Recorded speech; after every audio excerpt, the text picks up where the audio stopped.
right, good morning, everybody. Thank you for coming. My name is Ariana Fajardo, and I am the U.S. Attorney for the Southern District of Florida. I've had the pleasure and the honor of having that position over the last 2.5 years.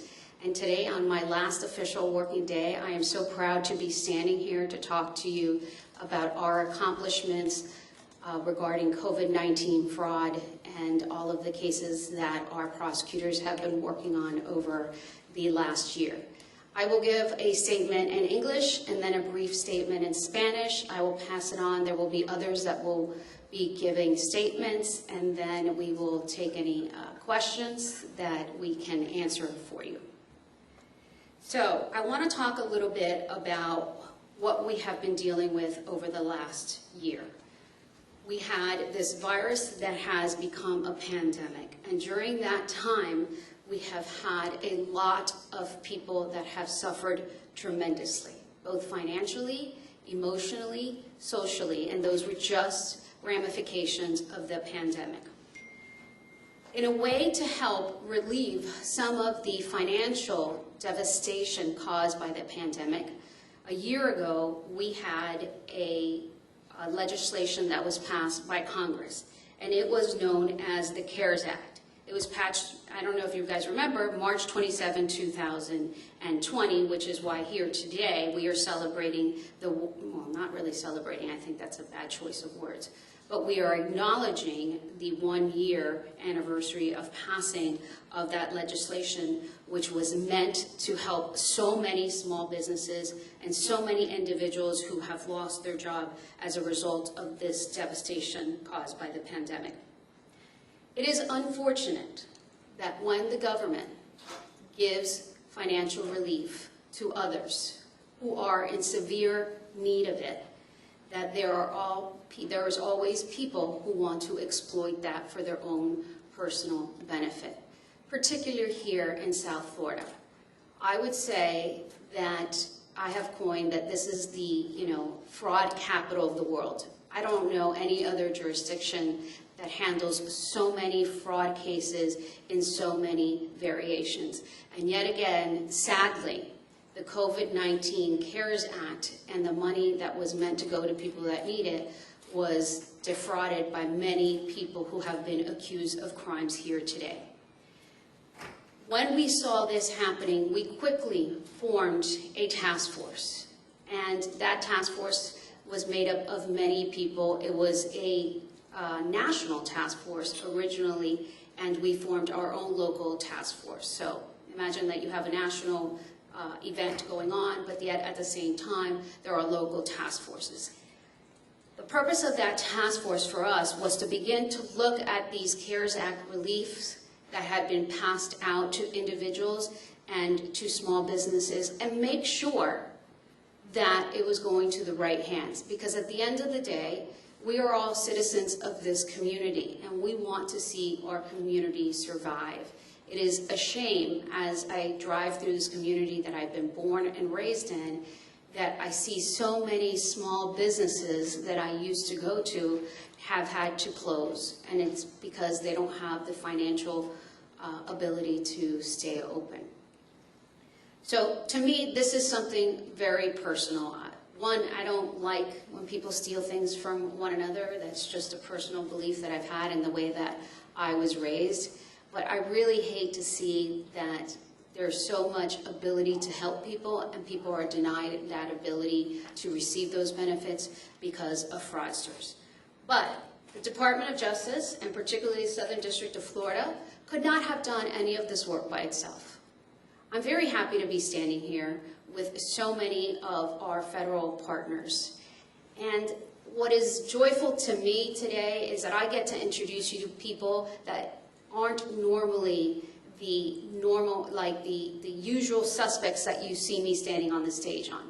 I usually come to do press conference, and we have FBI, DEA, Homeland Security, alcohol, tobacco, firearm, and explosives, which are the major federal agencies that we are used to seeing, whether we watch it on TV shows or whether we read about it in the paper. But there are so many federal agencies, like some of the federal agents that are here standing that I will introduce to you shortly, who are the backbone of what we do in federal prosecutions. So I want to introduce first one of our greatest partners, Tyler Hatcher. He is the acting special agent in charge for the IRS Criminal Division, Miami Field Division. Next, I want to introduce to you, Tyler, did you raise your hand? Did you acknowledge? Okay, perfect. Next, I want to introduce to you Miriam Guruchaga. She is the special agent, Office of Inspector General, U.S. Small Business Administration.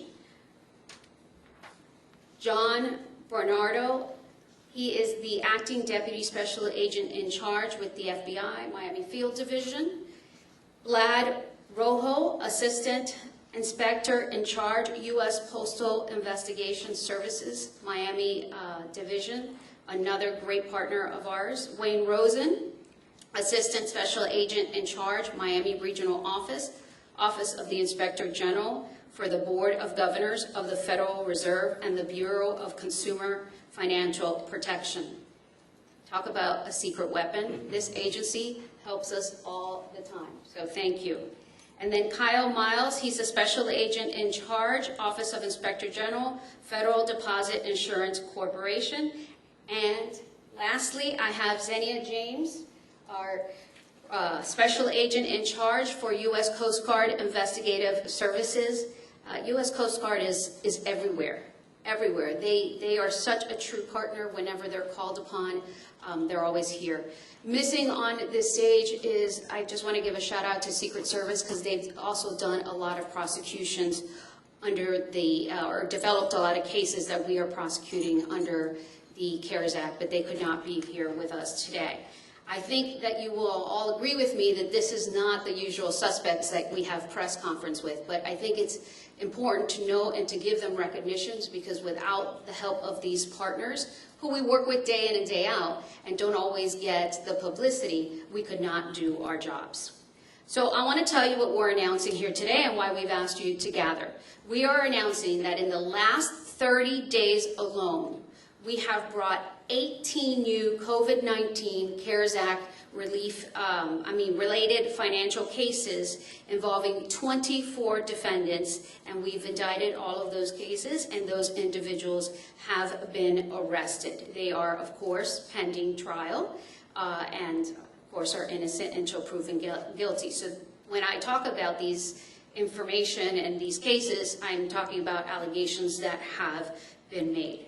But in these 18 cases, which is not the total amount, this is just in the last 30 days, as you all know, because of the pandemic, we have not had grand juries for a period of time, or we did not have grand juries for a period of time in 2020. We started grand juries again in November of 2020, and we're caught up with all of that backlog, so it's been a good representation for the amount of work and teamwork that it's taken to get these cases indicted. But I will tell you that since the start and the passing of the CARES Act in March 2020, we have charged 38 cases for a total of $75 million that have and or will be recuperated to go back to the federal government where it belongs and hopefully to use for others that really need it. So what type of cases are we prosecuting under the CARES Act? There's three categories of cases. I think the most popular category of cases is the Payment Protection Program loans, which is the PPP loans. Second, we have also been prosecuting cases in violation of the Emergency Injury Disaster loans or frauds relating to those loans. And lastly, we are prosecuting cases involving unemployment compensation benefits. So I want to take an opportunity to explain those three categories. The first category, which is the PPP loans, the idea behind that was really targeted to small businesses, where small businesses could apply for forgivable loans and they had to demonstrate that they had the employees, that there was a need to keep these employees on the payroll.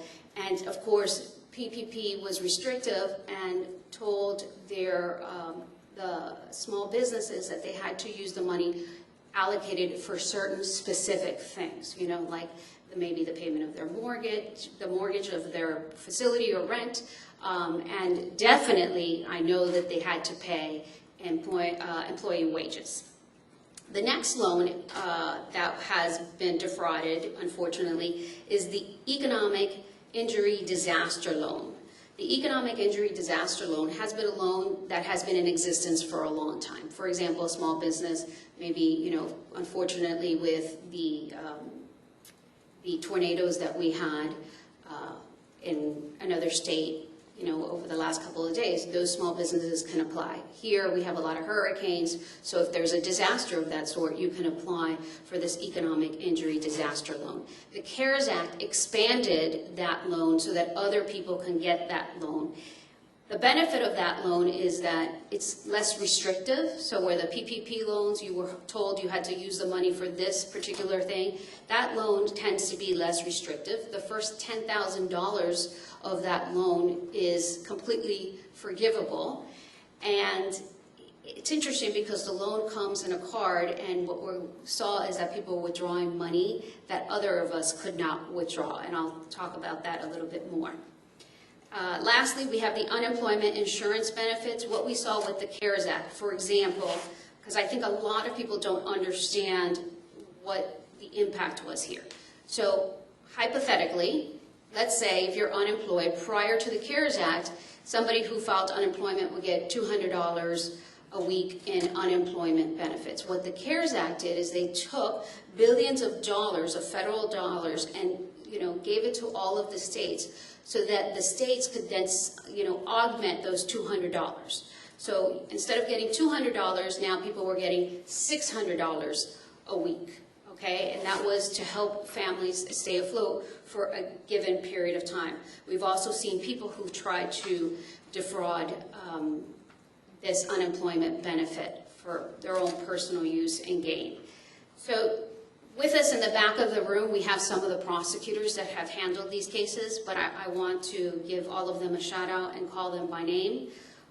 First, I have Assistant United States Attorney Laura Astigarraga, Assistant United States Attorney Michael Berger, Assistant United States Attorney Kieran Bott, Assistant United States Attorney Christopher Brown, Assistant United States Attorney Edward Gardea, Assistant United States Attorney Lindsay Friedman. I also have AUSA Bertila Fernandez, AUSA Stephanie Hauser, AUSA Amy Jimenez, AUSA Susan Osborne, AUSA Eli Rubin, and AUSA Yasel Valdez. Clearly these cases aren't made on their own. There are other cases, unfortunately, that we can't talk about here today because arrests have not been made that are still under investigation. But I can tell you that almost all of the lawyers in our office have had some contact, all of the lawyers in our office that do white-collar criminal investigations have had some contact with fraud relating to the CARES Act. I want to thank all these AUSAs for their incredibly hard work. I need to really give a huge shout out to Deputy Chief Daya Nathan, Deputy Chief John Younger, Chief Daniel Bernstein, Chief Peter Ferrand, and Chief Rick Del Toro. They were all chiefs within the office that they're chiefs and deputy chiefs within our office that oversee the investigations of these cases, the filing of the indictment, and they will oversee the prosecution of these cases. So thank you for your constant support of these AUSAs and for always being on those Zoom calls at all hours of the day with these AUSAs and supporting them in every way that you can so that we can get these cases and these fraudsters off our street. I wanted to give you a case example. We talked about the 3 categories of cases that we've been prosecuting, so I wanted to show you a little bit of example of things that we have come across. In the first case example, dealing with the PPP fraud, we had the IRS work with us, and the most obvious thing is we've seen falsification of employees. So what we had was a tax preparer that we have arrested, along with other people in this case, file 167 fraudulent PPP loan applications. And basically, he created all of these fictitious employees on these cases. He filed falsifying tax documentation to be able to support the application. This case alone involved $28 million in PPP loans funds from the federal government. And this tax preparer would do it. These people would get their money, and he would collect a kickback. He collected kickbacks sometimes, in some cases, it was 12.5% of the loan proceed. In other cases, it was 25% of the loan proceeds. So as you can see, these cases became very lucrative very fast for so many people. We have had investigations where people have had a business in name alone, right? And then all of a sudden apply for PPP loans with hundreds of employees that never existed before. And it's partners like the ones we have here that allow us to look into records of past filings that have allowed us to assess that these cases have been fraudulently, that these loans have been fraudulently obtained. I just need to note that in that particular case, one of the defendants was, while on bond, yet again went and applied for another PPP loan, seeking and obtaining $250,000. So clearly, they didn't learn from the first arrest, so we had to then go after them again for a second time. The second case example, which involves this economic injury disaster loan that I previously talked about, was a case that Postal Investigative Services assisted us with. And this was a case where a Miami Gardens woman, using wire fraud as the main fraud, was basically seeking and filing for applications for people and small businesses to be able to obtain money from this loan. The interesting thing about this loan that we have discovered is that they give you a card, right? The government now will give you a card with a certain amount of money. So, and this is what I mentioned earlier, if we go to the bank to withdraw money, the bank says you can only withdraw X amount of dollars per day, right? With this card, people are withdrawing $1,000 per day. So remember, I told you the first $10,000 is forgivable, so it's essentially free. So they didn't care if their final loan was approved, but they would get the initial payment of the loan, and they would basically deplete the $10,000, and they really didn't care what happened after that. So you can see that it's very lucrative. The other thing is, the last example, sadly, involved a 32-year-old Miami man who was formerly an NFL player with the National Football League. And he basically stole people's identities, many people's identity here in Florida. And what he was doing was applying for uninsured unemployment benefits out of the state of California. And he would get that money, use the debit card, and basically withdraw the funds here in South Florida. That fraud was $300,000 in unemployment insurance benefits out of California. These are not simple cases. As you can see, they involve lots of moving parts and lots of information that needs to be gathered to be able to prove these cases and, just to even charge these cases. So, but the problem is that they're very disturbing to us, because what we have seen by some of these people is that instead of the money being used to keep small businesses operational, they have very nice watches and jewelries. They've, eaten at really good restaurants and stayed at really nice hotels. And even in one case that we charged last July that did get some media attention, we had one individual go out and buy a nice, bright blue $300,000 Lamborghini. This is very sad when we have so many Americans in this country that are starving, that are having to go to food banks because they don't have enough. And then we have all of these fraudsters committing frauds in the amounts of billions of dollars for their own personal benefit. So I want to let you know that our work continues. This is not the end of it. We simply wanted to give you an update on the anniversary of the CARES Act so that you would understand and know what exactly the federal government is doing on behalf of the citizens of this country and the citizens more particularly of this community to be able to recuperate this money so that it doesn't stay in the wrong hands. To those of you who are working out there and thinking, I'm going to file one of these fraudulent loans, we will find you. We will identify you. We will come after you. We will arrest you. And we will hold you accountable. Leave the money for those that need it, whether it's individuals or whether it's small businesses. Next, I will give a statement in Spanish. Buenos días, gracias por acompañarnos hoy aquí. Quería hablarle hoy a todos ustedes sobre los avances que hemos hecho debajo de una ley muy importante para el país de nosotros, en compartir el nuevo fraude que nosotros en este país tenemos. Ese fraude tiene que ver con el CARES Act, o que tiene que ver con el COVID-19. Durante el año pasado, esta pandemia que nosotros tenemos en este mundo ha causado tiempos muy difíciles para todos.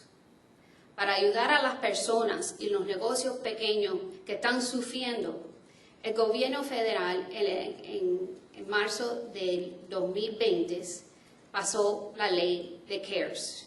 En esa ley es para ayudar a todas las personas que necesitan ayuda, que perdieron los trabajos, y también para los negocios, para que los negocios pequeños puedan seguir a trabajar y puedan seguir pagando a sus empleados. Lo triste es que donde hay dinero y la ayuda del gobierno, hay personas que tratan de aprovecharse de la situación para su propio beneficio. Sabiendo esto, la Oficina de Fiscales Federales del Distrito Sur de la Florida y las agencias federales rápidamente comenzamos a trabajar juntos para poder traer a estas personas que están cometiendo este fraude a la corte para ser responsables por el dinero que se han robado del gobierno. Hoy anunciamos que en los últimos 30 días hemos presentado 18 casos relacionados a la fraude del COVID-19 y el CARES Act, del COVID-19 y el CARES Act. En total, en el último año hemos hemos presentado, porque son más acusados, hemos presentado 38 casos que tienen que ver con el fraude del COVID-19. Nosotros no hemos terminado el trabajo. Mando un mensaje a todos los que están ahí pensando que van a aplicar por este dinero que el gobierno federal está tratando de dárselo a las personas que necesitan y los negocios que lo necesitan. Nosotros los vamos a encontrar, los vamos a buscar, los vamos a arrestar y los vamos a traer a la corte para que la corte haga determinación en qué es lo que ha pasado aquí. En este momento, muchísimas gracias. En este momento voy a pasar al Tyler Hatcher, que es el agente del IRS. At this moment, I'm going to turn it over to Acting Special Agent in Charge, Tyler Hatcher.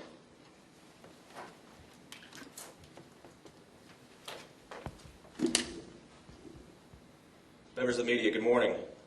We appreciate you being here. I want to thank the U.S. Attorney as well as my federal partner standing on the stage with me today.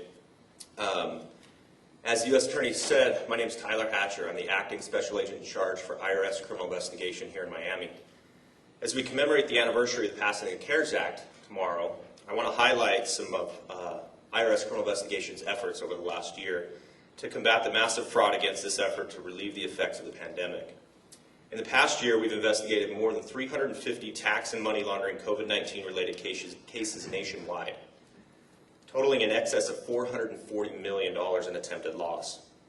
These are millions of dollars intended to help people in dire need, but instead were taken fraudulently by greedy criminals. Over the last year, the Miami Field Office of IRS Criminal Investigation, along with our federal partners, have investigated dozens of cases, and we continue those efforts today. Those efforts have resulted in our special agents recommending prosecution on 30 individuals, resulting in numerous arrests and various federal charges. This work culminated over the last 10 days, where we've charged over 10 individuals and effected 7 arrests. The work by the men and women of IRS Criminal Investigation in South Florida has resulted in the identification of over $70 million in attempted loss. The most prevalent type of schemes that we've seen, as the U.S. Attorney mentioned, include fraudulent loan tax credit claims meant for small businesses through the Paycheck Protection Program, and these employee retention credit, as well as the theft of economic impact payments.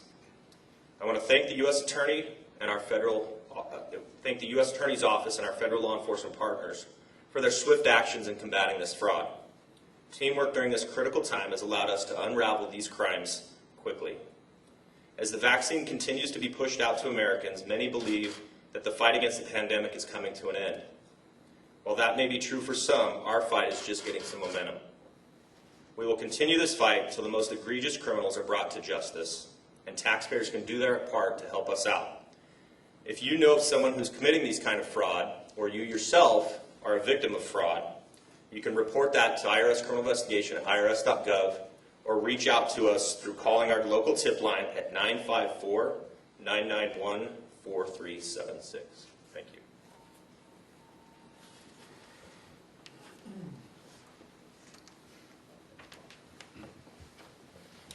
Good morning. I'm Assistant Special Agent in Charge Jay Bernardo of the FBI Miami's Field Office.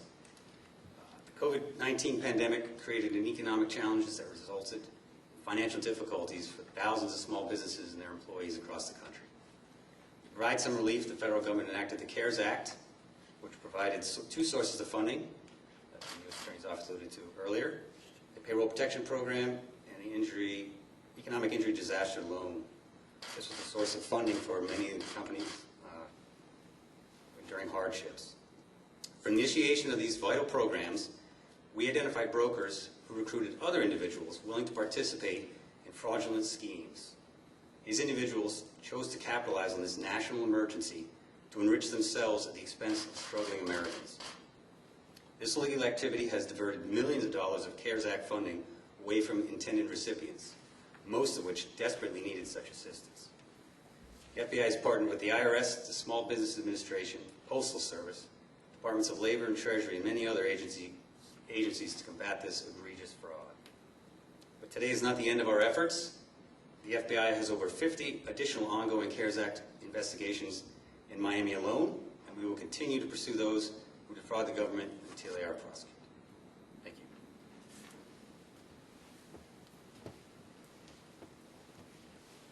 Good morning. My name is Vlad Rojo. I'm the Assistant Inspector in charge of the United States Postal Inspection Service here in Miami.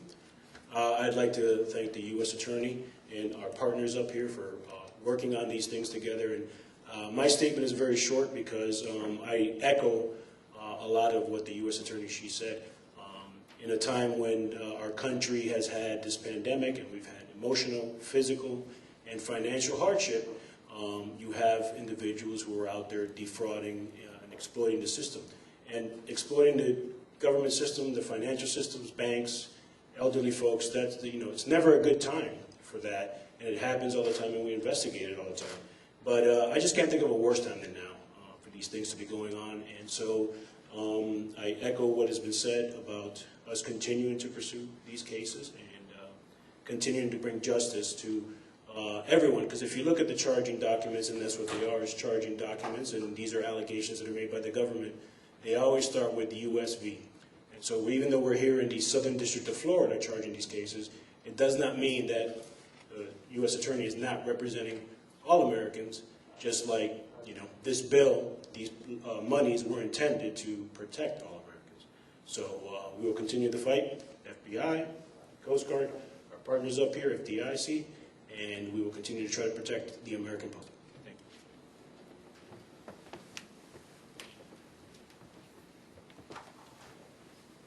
that would, we have one more? Oh, sorry, I apologize, Mr. Rosen. Your secret weapon. Sorry, my secret weapon, I apologize. Go ahead. Good morning. My name is Wayne Rosen, and I'm the Assistant Special Agent in charge for the Miami Regional Office of the Office of Inspector General for the Federal Reserve and Consumer Financial Protection Bureau. Our mission is to combat fraud, waste, and abuse relating to the programs and operations of the Federal Reserve and CFPB. To help struggling people and businesses suffering from the economic fallout caused by the COVID-19 pandemic, the CARES Act was enacted to provide emergency financial assistance. The Fed Reserve also used its emergency lending authority to support the economy. Unfortunately, bad actors have targeted this assistance to commit fraud for their personal gain at the expense of those truly in need. Today's announcement is the culmination of hard work by numerous agencies. It sent a clear message. Federal law enforcement is watching and will relentlessly pursue fraudsters to bring them to justice. I want to commend and thank our agents, the U.S. Attorney's Office for the Southern District of Florida, and our federal law enforcement partners for their efforts and dedication in the pursuit of justice. Thank you.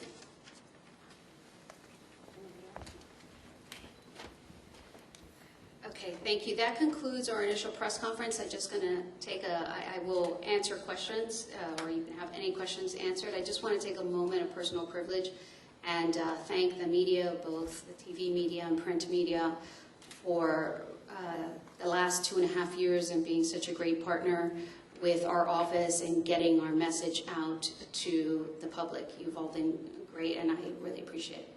Any questions? Yes, Mr. Weaver. Okay, this is for Mr. Hatcher, and you mentioned something that was kind of interesting. You talked about that there have been 350 cases, criminal cases made by you and the other agencies and U.S. attorneys around the country with $440 million in loan claims, largely probably under the PPP program. Of those 350 and the 440 million, do you know how many defendants that is? And do you know how much money the SBA guaranteed as loans of those total applications? Great question. I don't know the answer as to the individuals. We could get that and publish that at a later date. General rule of thumb is about half the money goes out. Half, okay. So of the 440 million in applications, about $220 million was paid out. That's a safe assumption, yes. Now, my other question is not so much specific to facts, but more to process procedure. So I've read a lot of the affidavits that accompany these criminal complaints, and I've probably written a dozen of these stories just in the past year. And these cases do seem a lot like Medicare fraud cases, ID theft, tax fraud cases, credit card fraud, unemployment fraud. I mean, it really runs the gamut. But there's one part of this whole pipeline of review that starts with the banks. And what has struck me about the affidavits is that the banks seem to approve these loans. They receive their fee of 1%, 2%, 3% on the total amount of the loan. And then the government guarantees the loan. And if everybody meets the provisions of the loans are forgiven. So what I don't understand is it's always found out after the fact that the person who is the fraudulent applicant didn't have the business of employment, didn't have the number of employees, didn't have any kind of business at all. So why doesn't the bank check with the IRS before issuing the money? That's my question. That's a great question, and unfortunately I can't speak on behalf of banks. Of course, we work for the federal government. I can tell you that anytime we have a disaster, I think that's the best way to describe that, or a disaster relief effort, such as this one. It can be with natural disasters, economic disasters, and those types of things. The important thing is that we're trying to give relief to taxpayers and to citizens of this country. And of course, as you can all imagine, that takes time. We try to minimize that time. IRS has been, assigned that duty. I think many of us have had these relief payments paid directly to your account. Those endeavors are nothing short of phenomenal to get that processed and that through. And as you can imagine, it's hard to check all those boxes to prevent fraud. But the important thing is you know, we're not talking about all the funds that go out, and you know, the federal government and the banks have done a great job at getting relief to those who need it. Unfortunately, we're here to highlight the times which individuals take advantage of that process, and anytime there's a relief program, and I don't care what it is or what sparks the program, there will be people with nefarious you know, ideas and actions that take advantage of that I mean, do program. you think an inherent problem was the built-in honor system on the one hand and the need to get these loans out as quickly as possible on the other? Again, I can't speculate on that. Sorry. Ms. Fajardo, maybe this is for you to answer. You started out by saying that you're not sure that there's anywhere in the country that's got as much fraud as down here. I think maybe people hear that and they believe it, but we have South Florida viewers here. Can you drive home how localized this is? I mean, obviously there's hundreds of cases around the country, I'm sure, but how frequent this is happening here?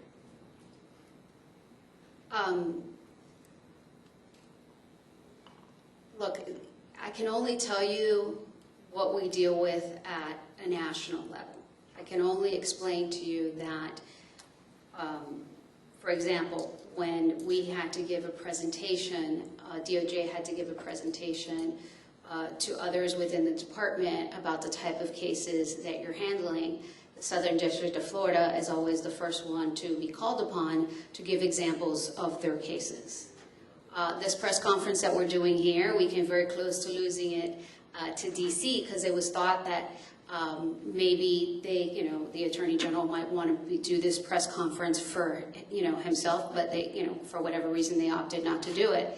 Of the 93 U.S. attorneys, 94 districts that exist, we were one of 3 districts that was potentially going to be invited to attend. So all I can tell you is,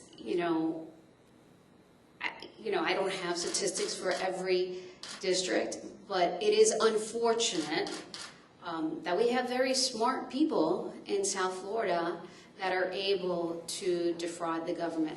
We also have an influx of a lot of people. This is a melting pot. There's a lot of people that come here.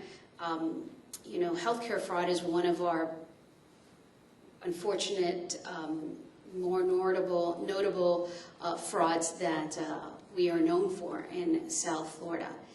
And people from all around the country, from DOJ, come down to see what we have established here and how we combat these cases. So I'm not standing up here proud of the fact that the Southern District of Florida is the fraud capital of the world. All I can tell you is whenever there's a fraud, the Southern District of Florida seems to be the leader in investigating these cases. And I wish it was just because we had these great talented prosecutors that you just start doing this work for all over the country. No, it's because these great talented prosecutors have to deal with our community and keep our community safe and the money going to where it needs to go. Jay, if I can just, comment on your question earlier.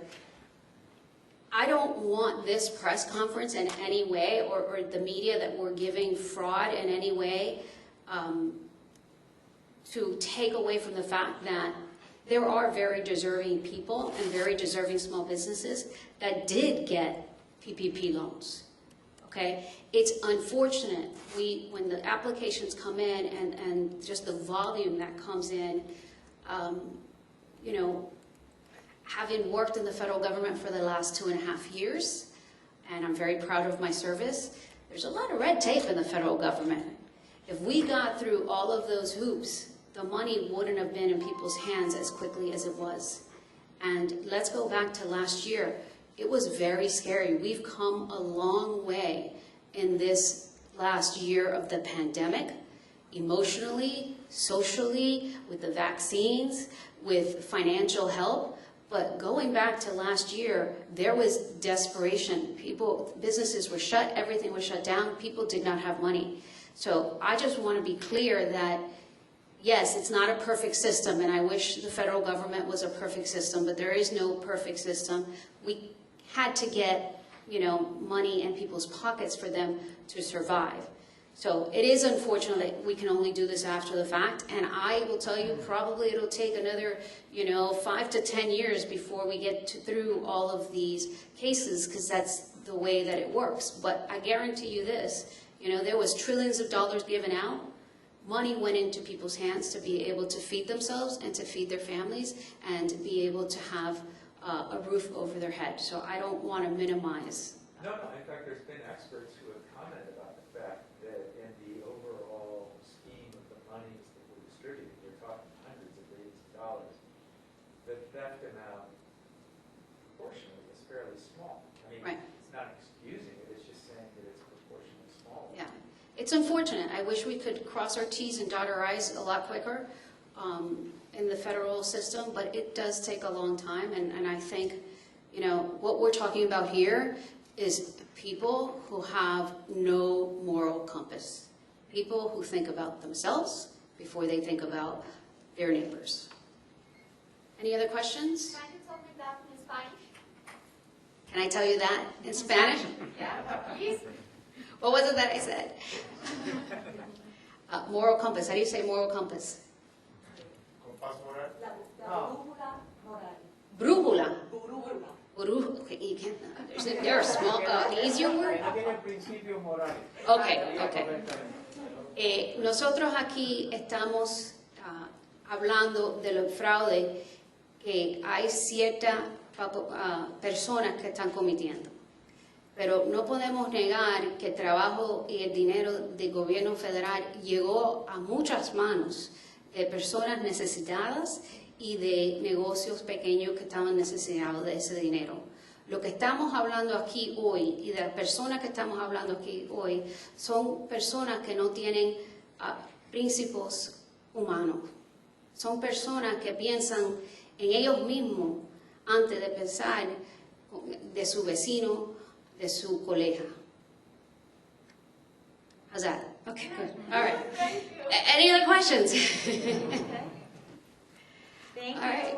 Thank you, everybody. Thank you again for all the support over the last 2.5 years. Thank you. I appreciate it. I've I've learned a thing or two in 2.5 years. You guys are great. Thank you.